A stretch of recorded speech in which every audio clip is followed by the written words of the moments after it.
범사에 기한이 있고 천하 만사가 때가 있나니 날 때가 있고 죽을 때가 있으며 심을 때가 있고 심은 것을 뽑을 때가 있으며 죽일 때가 있고 치료할 때가 있으며 헐 때가 있고 세울 때가 있으며 울 때가 있고 웃을 때가 있으며 슬퍼할 때가 있고 춤출 때가 있으며 돌을 던져버릴 때가 있고 돌을 거둘 때가 있으며 안을 때가 있고 앉는 일을 멀리할 때가 있으며 참을 때가 있고 이를 때가 있으며 지킬 때가 있고 버릴 때가 있으며 찢을 때가 있고 꿰맬 때가 있으며 잠잠할 때가 있고 말할 때가 있으며 사랑할 때가 있고 미워할 때가 있으며 전쟁할 때가 있고 평화할 때가 있느니라.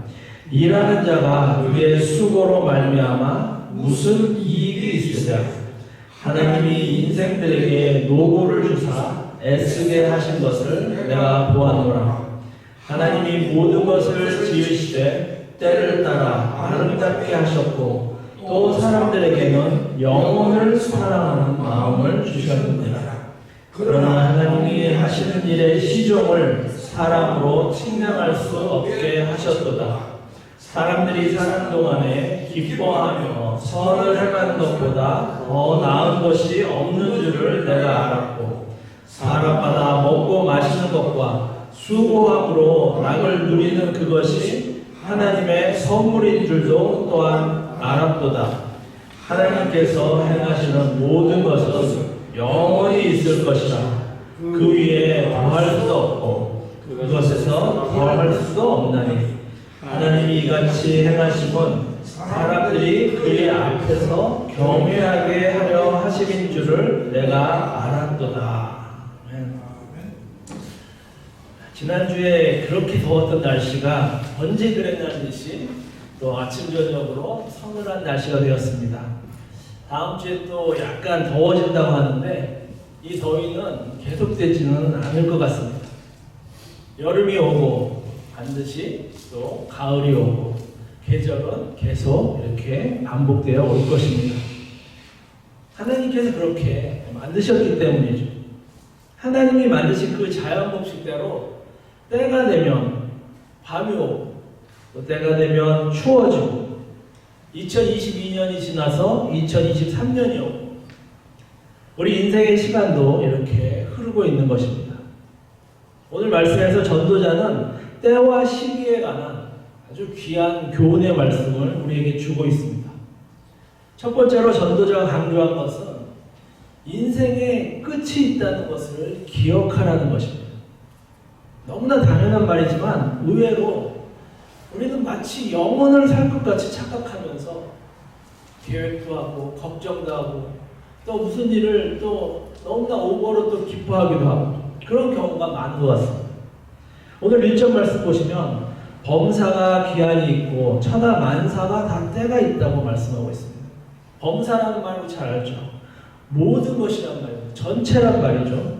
천하 만사도 마찬가지입니다. 이 세상 속에서 우리가 하는 행동, 우리가 경험하는 그런 모든 것들, 그런 상황들 모두가 정해진 시간이 있다는 것입니다. 2절부터 보시면 날 때 있고 죽을 때 있고 심을 때가 있으면 뽑을 때도 있고 웃을 때가 있으면 울 때도 있고 사랑할 때가 있으면 미워할 때도 있고 이렇게 쭉 나열하면서 전도자가 하나를 강조하는데 그것은 바로 죽음의 때가 있음을 강조하고 있습니다. 전도자는 앞에 2장에서 인간의 모든 수고와 노력과 지혜를 무의미하게 만드는 것이 무엇인가? 이런 질문을 하면서 그것은 바로 죽음이라고 강조했는데 그 죽음이 모든 인생에 정해져 있고 조금씩 다가오고 있다는 것을 오늘 말씀에서도 강조하고 있는 것입니다. 그렇습니다. 시작이 있는 모든 것은 끝이 있듯이 우리 인생도 결국은 마침표를 찍을 날이 있는 것이죠. 그런데 문제는 죽음으로 모든 것이 끝이 아니라는 것입니다. 죽음이 끝이 아니기 때문에 우리의 인생에 기한이 있다는 것을 기억할 필요가 있다는 것이죠. 만약에 죽음으로 모든 것이 끝난다면 굳이 전도자의 말을 믿을 필요가 있을까요? 모든 것이 다 끝인데 이래도 한 세상, 저래도 한 세상 이렇게 생각하면서 살 수도 있을 것입니다. 그런데 성경은 죽음 이후에 무엇이 있다고 말합니다. 심판이 있다고 말하고 있습니다. 히브리서 9장 27절 우리 잘 아는 말씀이죠. 한 번 죽는 것은 사람에게 정하신 것이요 그 후에는 심판이 있으리니.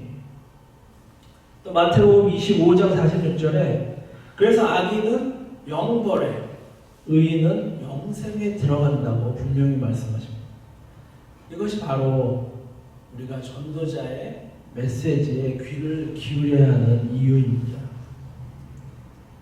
우리에게는 정해진 시간이 있고 이 시간들을 잘 사용해야 한다는 것이죠. 우리는 특별히 그리스도인으로서 의인의 삶을 살아서 죽음 이후의 삶을 잘 준비해야 하는 것입니다. 또 죽음 이후에 있을 그 심판의 날을 모르는 사람들에게 이 진리를 전하는데 열심을 내야 하는 것입니다. 성도 여러분, 우리는 인생에 기한이 있음을 잘 알고 있습니다. 이 지식이 우리가 이 땅에서 선한 일을 하고 의인의 삶을 사는데 도움이 되는 지식이 되길 원합니다. 그래서 우리의 인생을 돌아볼 때 우리가 이 지식을 알았지만 잊었다, 이런 후회를 하지 않기를 원합니다. 이것을 알았지만 실천하지 않았다, 이런 변명을 하지 않도록 우리는 우리의 인생의 날들을 계수하면서 낭비하지 않는 삶을 살아야 할 것입니다. 시편 90편 10절에 보시면 우리의 연수가 70이요 강건하면 80이라도 그 연수의 자랑은 수고와 슬픔뿐이요 신속히 가니 우리가 날아가나이다. 누가 주의 노여움의 능력을 알며 누가 주의 진노의 두려움을 알리까? 우리에게 우리 날 계수함을 가르치사 지혜로운 마음을 얻게 하소서. 우리들의 기도 속에 항상 이 기도가 있으면 좋겠습니다. 우리 날 계수함을 가르치사 지혜로운 마음을 얻게 하소서. 여기 계신 모든 분들은 인생에 기한이 있음을 기억하고 하나님께서 허락하신 이 귀한 순간, 한순간 한순간 귀하고 보람있게 의미있게 하시기를 주님의 이름으로 축원합니다. 전도자가 두 번째로 강조하는 것은 인생의 모든 일을 하나님이 주관하신다는 것, 이것을 잊지 말라는 것입니다.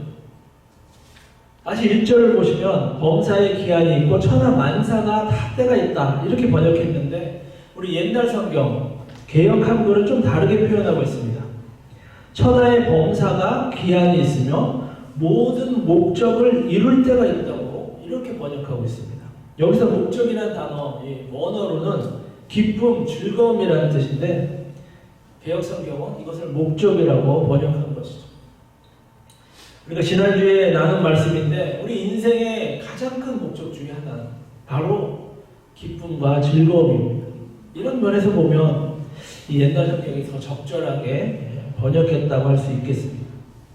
우리 인생의 최대의 목적인 이 즐거움, 이 모든 즐거움도 때가 있다는 것입니다. 우리의 의지나 노력, 이것으로 좌우되는 것이 아니라는 것이죠.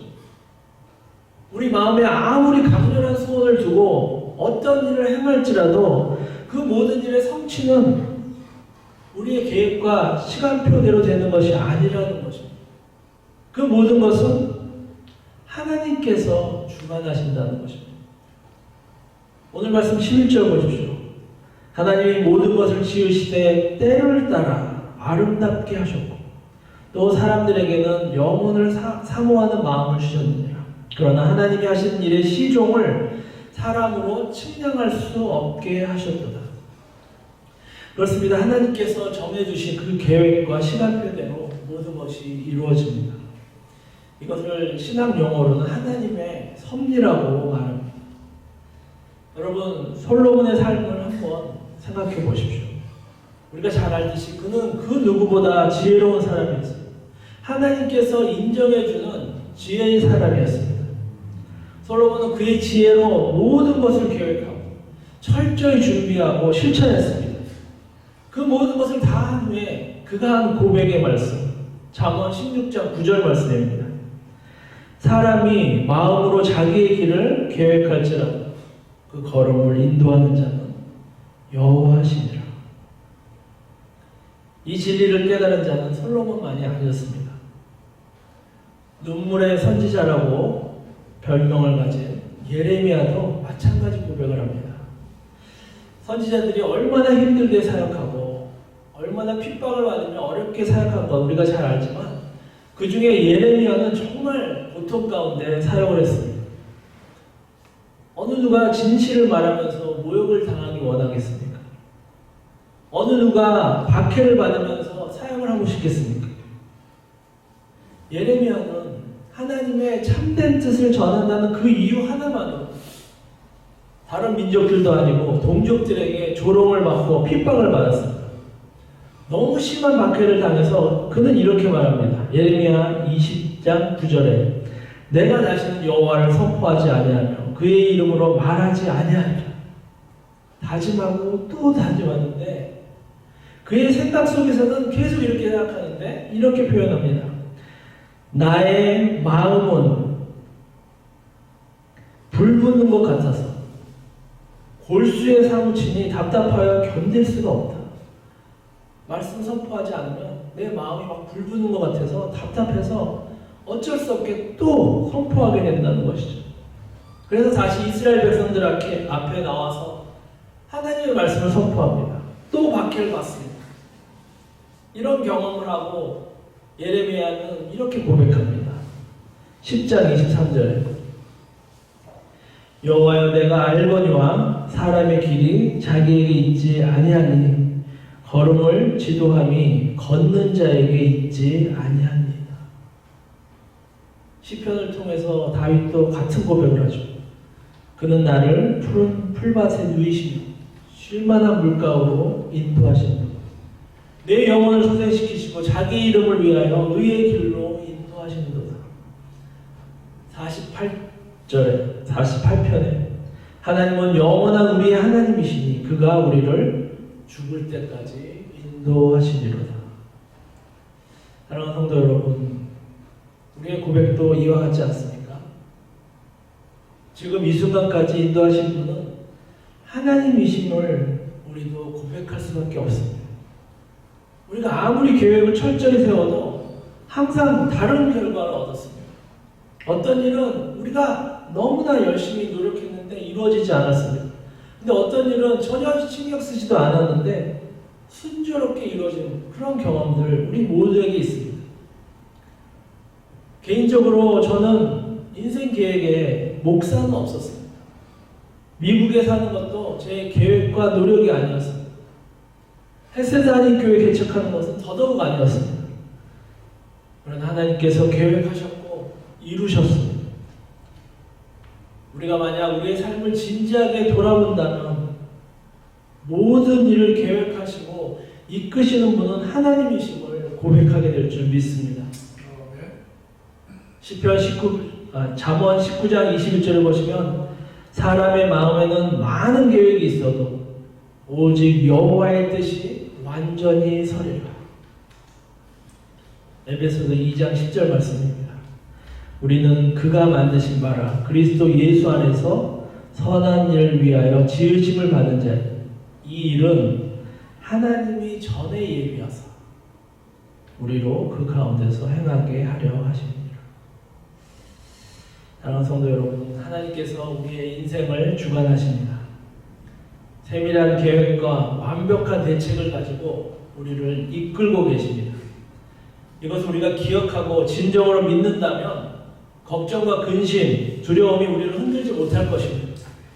대신에 기쁨과 즐거움, 평안함이 우리를 감싸게 될 줄 믿습니다.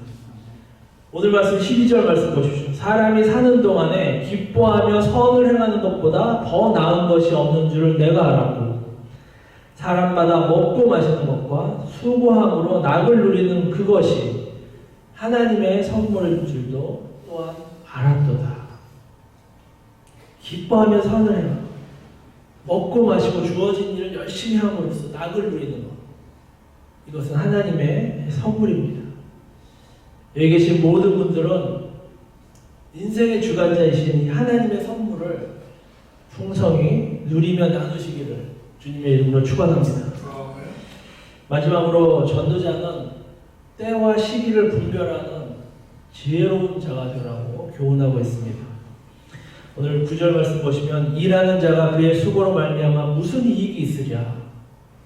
이 말씀 우리가 1장 3절에서 살펴본 바와 같이 사람이 해 아래에서 수고하는 모든 수고가 자기에게 무엇이 유익한고, 이 말씀의 반복인 것이죠. 그런데 우리가 이 말씀을 바라볼 때 이 문장 하나하나에 집중하지 말고 전체적인 이 문맥에서 본다면 또 새로운 깨달음을 얻을 수가 있는 것입니다. 전도자가 정말로 말하고자 하는 의도는 여기에 있는 것이죠. 이 세상의 모든 일이 하나님의 정해진 뜻 안에서 이루어지는데도 이것을 무시하는 인생들이 있다. 그런 인생들은 허무하고 무익한 결과를 얻을 수밖에 없다. 이것이 전도자가 말하는 거죠. 그리고 계속 강조하는 것은 이렇게 허무하고 무익한 삶을 살지 않는 방법이 있다는 것이죠. 그것은 바로 하나님을 경외함을 통해서 때와 시기를 잘 분별하는 지혜로운 자가 되는 것이라고 말하고 있습니다. 11절 말씀 다시 읽겠습니다. 하나님이 모든 것을 지으시되 때를 따라 아름답게 하셨고 또 사람들에게는 영혼을 사모하는 마음을 주셨느니라. 14절입니다. 하나님께서 행하시는 모든 것은 영원히 있을 것이라. 그 위에 더할 수도 없고 그것에서 덜할 수도 없나니 하나님이 이같이 행하심은 사람들이 그의 앞에서 경외하게 하려 하심인 줄을 내가 알았도다. 성경에 정말 수많은 인생들이 등장하는데 그 중에 우리가 생각한 게 성공적인 삶을 살았다, 그렇게 생각되는 분들 한번 보십시오. 그들은 결국 환경이 좋아서 모든 것이 갖춰져서 그렇게 멋진 삶을 산 것은 아닌 거죠. 건강했기 때문에 행복한 삶을 산 것도 아닙니다. 계획한 것이 모두 다 이루어져서 그렇게 훌륭한 신앙의 인물이 된 것이 아닙니다. 그들은 모두 다 평범했지만 한 가지 공통점은 하나님을 경외했기 때문에 어려운 순간에 하나님을 의지하고 하나님이 주신 지혜로 중요한 때와 시기를 잘 분별해서 자신은 물론이고 가족들, 동족들, 나라를 구하는 그런 위대한 신앙의 인물들이 된 것입니다. 요셉을 보십시오. 애굽의 총리가 되고 나서 큰 시험대에 올랐던 사건 우리가 잘 알 것입니다. 바로의 꿈을 해석하는 것이었습니다. 이 일의 결론 우리는 잘 압니다. 7년 대풍년 이후에 7년 대흉년이 있었고 요셉은 풍년이 왔을 때 해야 할 일을, 또 흉년이 왔을 때 할 일을 잘 준비하고 잘 대처합니다. 그래서 애굽만 살렸을 뿐이 아니고 애굽 주위에 있었던 사람들, 이스라엘 민족들, 결과적으로 자신의 부모와 형제들을 살리는 그런 놀라운 구원의 역사를 쓴 것입니다. 그런데 그 모든 것이 다 하나님으로부터 시작된 것임을 요셉도 고백하고 있고 우리는 그것을 꼭 기억해야 하는 것입니다. 요셉은 노예 신부 때부터 하나님을 경외했기에 비상사태가 일어났을 때 하나님이 주신 지혜로 때와 시기를 잘 분별하고 위기를 탈출할 수 있었던 것입니다. 신앙의 인물들 모두가 그렇습니다. 사랑하는 성도 여러분, 우리 인생에서 때와 시기를 잘 분별하는 것은 너무나 중요합니다. 특별히 한 치 앞도 볼 수 없는 지금 이 시대에 일어서야 할 때, 앉아야 할 때, 말해야 할 때, 침묵해야 할 때, 힘을 저축해야 할 때, 그 힘을 사용해야 할 때를 알고 실천하는 것 너무나 중요합니다. 여러분, 우리는 어떻습니까? 제때에 지금 말하고 제때에 행동하고 있나요? 하나님의 시간과 때에 맞춰 잘 살고 있나요? 우리 자신을 돌아보아야겠습니다. 우리 주님은 갈라디아서 4장 4절에 보시면 하나님의 정하신 때가 찼으므로 이 땅에 오셨다고 말씀합니다. 그리고 하나님의 때에 복음을 전파하시고 기적을 행하시고 병든 자들을 고치셨습니다. 하나님의 때에 십자가에 달리셨습니다. 그리고 십자가에 달리시면서 당당하게 이렇게 말씀하십니다. 다 이루었다. 우리도 예수님을 따르는 자로서 이런 고백을 하는 그런 복된 주님의 백성들이 되기를 원합니다. 하나님을 경외하는 삶을 살면서 하나님의 때 하나님께서 맡겨주신 그 사명을 모두 감당하고 다 이루었다고 말할 수 있는 그런 복된 주님의 제자들이 되기를 원합니다. 우리 인생에 기한이 있음을 기억합시다. 그리고 우리 인생의 모든 일을 하나님이 주관하심도 잊지 마십시오. 무엇보다 때와 시기를 잘 분별하는 지혜로운 자들이 되십시오.